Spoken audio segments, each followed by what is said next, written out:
6,54 మంది ఈరోజు మన దగ్గర నమోదు చేయించుకున్నారు. ఈ కుటుంబాలు ఎన్ని అంటే టోటల్గా దాదాపుగా ఈ కుటుంబాలు అన్నిటిని కూడా 1,12,00,000 పైగా కుటుంబాలు ఇందులో పాల్గొన్నాయి.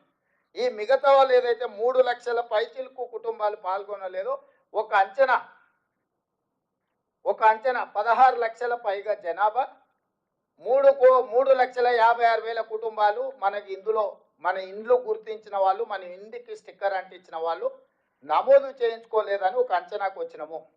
ఈరోజు ఈ మొత్తం ప్రక్రియనే తప్పుపడుతున్నారు. నేను ఇక్కడ ఉన్న మా బీసీ సోదరులు నేను అడిగేది ఒకటే, ఈరోజు ఈ ప్రక్రియను తప్పుపట్టడం ద్వారా మొత్తం ఈ వ్యవస్థని కుప్పగూల్చాలని ఒక కుట్ర జరుగుతుంది. మనోళ్ళు కూడా తెలిసి తెలియక ఏదైనా చిన్నది పెద్ద తప్పు జరిగితే మేము సరిదిద్దుకుంటామనో, లేకపోతే అవునా అట్లా జరిగిందా అని మన దాంట్లో ఉన్న వాళ్ళే వాళ్ళ అతి తెలివితేటలు ప్రదర్శించి, లేకపోతే వాళ్ళ గుర్తింపు కోసం ఈ లెక్కలు తప్పనో, దీన్ని అట్లా చేయండి అనో, దీన్ని ఇట్లా చేయండి అనో ఇట్లా మాట్లాడడం ద్వారా 1931లో బ్రిటిషర్స్ తర్వాత మండల్ కమిషన్ కూడా వాళ్ళు ఇచ్చిన నివేదిక బ్రిటిషర్స్ ఇచ్చిన లెక్క మీదనే బేస్ అయి మండల్ కమిషన్ ఆ రోజు నివేదిక ఇచ్చింది. స్వతంత్రం వచ్చినప్పటి నుంచి ఈ రోజు వరకు ఎవ్వరు, ఏ రాష్ట్రము, ఏ ముఖ్యమంత్రి, ఏ ప్రధానమంత్రి, ఎంత పెద్ద నాయకుడు ఉన్నా, ఎంత గొప్ప నాయకుడు ఉన్నా ఈ ప్రయత్నమే చేయలేదు. ప్రయత్నం ప్రారంభిస్తే ఆగిపోయింది. 2011లో మన్మోహన్ సింగ్ గారు ఉన్నప్పుడు సోనియా గాంధీ గారు ఆదేశాలు ఇచ్చారు, డేటా కలెక్ట్ చేసిండ్రు, కానీ దాన్ని టేబుల్ చేయనీయలే. ఇప్పుడు మోడీ గారు నేను బీసీని అంటాడు, 12 ఏళ్ళు అయింది ప్రధానమంత్రి. ఆనాడు కాంగ్రెస్ పార్టీ ఇచ్చిన నివేదికను బయట పెట్టమని ధైర్యం ఉంటే, బీసీల పట్ల ప్రేమ ఉంటే బండి సంజయ్ గారిని ఈరోజు ఆ నివేదికను బయట పెట్టించమని మనం సేకరించిన 2011 ఒక ప్రయత్నం చేసింది కాంగ్రెస్ పార్టీ. ఆ వివరాలు ఉన్నాయి కేంద్ర ప్రభుత్వం దగ్గర.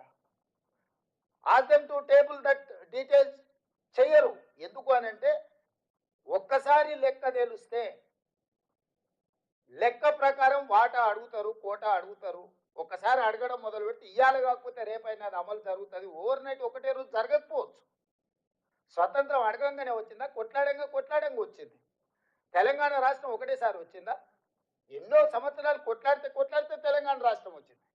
ఇవాళ బీసీ లెక్కలు కూడా ఓవర్ నైట్ రాలే. కొన్ని ఏళ్ళ నుంచి కొట్లాడుతున్నారు సంఘాలు, నాయకులు, వీళ్ళు కొన్ని దశాబ్దాల నుంచి అడుగుతూనే ఉన్నారు.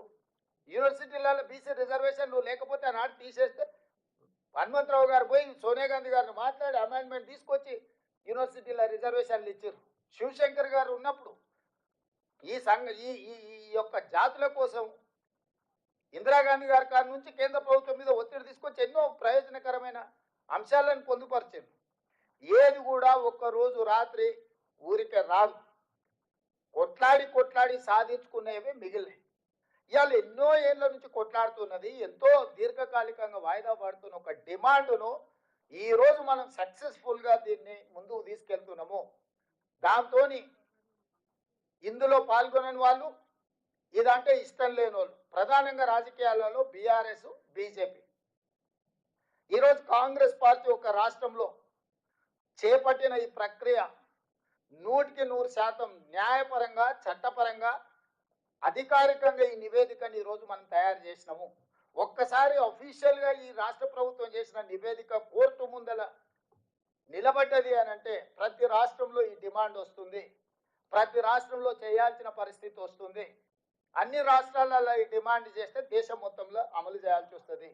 దేశం మొత్తంలో ఎప్పుడైతే అమలు చేస్తారో బీజేపీ పార్టీలో ఆధిపత్యం వహిస్తున్న 1-2 సామాజిక వర్గాలకు ఇది తీవ్ర విఘాతం కలుగుతుంది. తెర వెనకాల ఉండి కానీ, తెర ముందలుండి కానీ బీజేపీలో ఉన్న 1-2 పెద్ద అధికారాన్ని చెలాయించే సామాజిక వర్గాలకు ఇది గుదిబండగా మారుతుంది.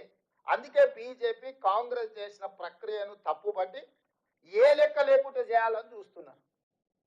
నేను ఇప్పుడు మిమ్మల్ని అడుగుతున్న మిత్రులారా, ఇంత కష్టపడి స్వయంగా ప్రజలు డిక్లేర్ చేసిన సంతకం పెట్టి సెల్ఫ్ డిక్లేర్డ్ డేటా ఈరోజు 3,54,77,554 మంది ఇందులోకి వచ్చిండ్రు.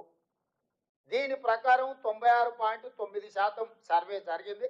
ఇంకా 3.1% సర్వే పరిధిలోకి రాలేదు.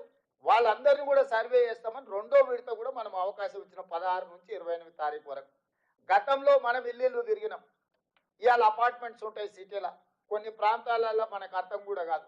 అందుకే మనం ఆన్లైన్ పెట్టినాం, అదేవిధంగా టోల్ ఫ్రీ నెంబర్ పెట్టినాం.